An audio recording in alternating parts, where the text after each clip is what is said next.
Good afternoon, everyone. I'm going to start with a travel announcement. Secretary Blinken will travel to Paris, France, and Brussels and Leuven, Belgium, April 1st to 5th to underscore our commitment to the NATO alliance, strengthening transatlantic partnerships, and addressing global challenges. In Paris, Secretary Blinken will meet with French President Macron to discuss support for Ukraine, efforts to prevent escalation of the conflict in Gaza, and a number of other important issues. The Secretary will then travel to Brussels, where he will participate in the NATO Foreign Ministers meeting, which coincides with the 75th anniversary of NATO on April 4th, and have meetings with NATO Secretary General Stoltenberg, Ukrainian Foreign Minister Kuleba, and representatives from other allied nations.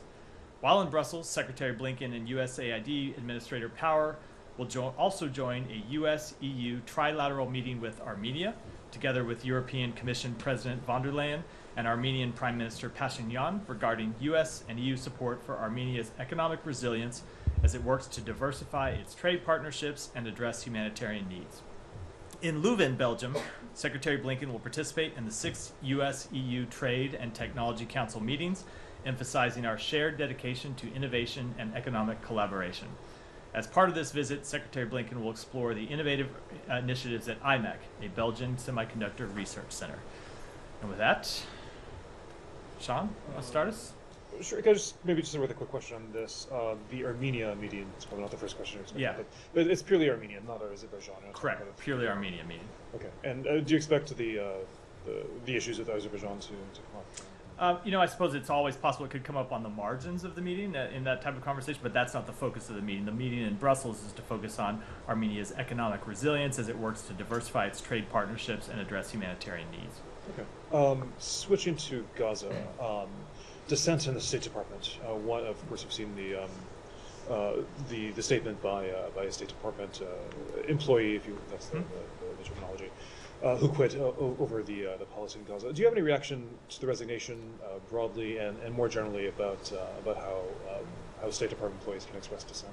Yeah, a few things. So one, just a factual note on the point about employees. So she was a fellow at the State Department.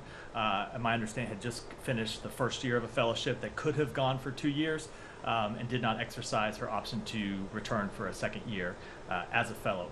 With respect to dissent at the State Department, so there is a broad diversity of views inside the State Department about our policy with respect to Gaza, just as there is a broad diversity within the State Department about our policy in a number of important foreign policy issues, as there is a broad diversity of views and opinions throughout American society about this issue and others. What we try to do in the State Department, what the Secretary has instructed his team to do, is to make sure that people have an opportunity to make their views known. He wants to hear them. He reads dissent cables when dissent cables are authored on any issue.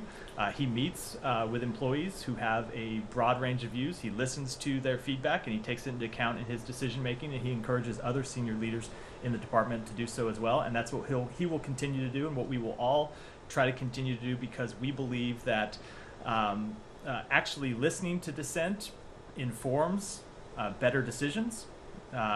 Having decisions challenged helps us make better ones in the future. So it's something that we will continue to encourage and support. I mean, to expand on that, I mean, is it helpful? What does it say about U.S. policy to have an employee or a contractor resign? Is that something that you think is fine if somebody disagrees with the policy? How do you? I think everyone can make decisions for themselves about what they're going to do. One of the things I would note, even in the first story that I read about this, the individual in question herself noted that she attends meetings where there are people who have the exact opposite view of hers and express them openly. And that's what we encourage people to do, and ultimately they have to make decisions about their future employment status. Can I follow up on that? Michelle. One of the things she talks about is the ongoing military aid to Israel, and I know you've heard concerns on the Hill about that and about some pushback on that. But I wonder if you're hearing more pushback within the building on the issue of continued military sales to Israel. So I wouldn't say that I have noted a change in the. I mean, first of all, I should say it's always hard to speak broadly for an employee base that encapsulates thousands of people. I don't think there's any one individual, short of doing some kind of quantitative survey, that could measure that. But I wouldn't say that I've seen a marked change in employee opinion over time. But it is true that there have been a diversity of views for some time over our policy with respect to Israel.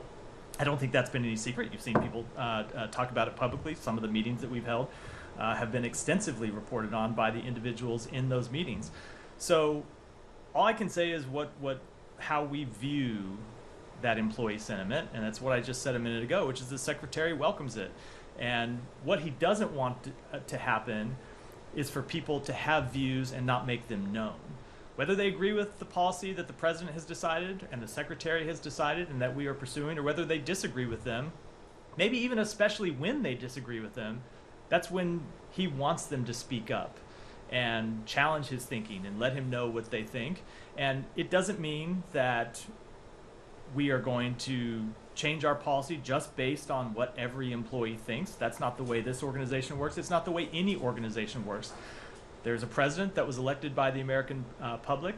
There is a secretary who was appointed by the president and confirmed by the United States Senate, who have the responsibility to make policy decisions based on what they believe is in the national security interests of the United States, and they will continue to do that. And they are the only ones that can do that. But they do want to take into account the feedback that they get from employees, whether that is feedback where they agree or disagree with the decisions that they make.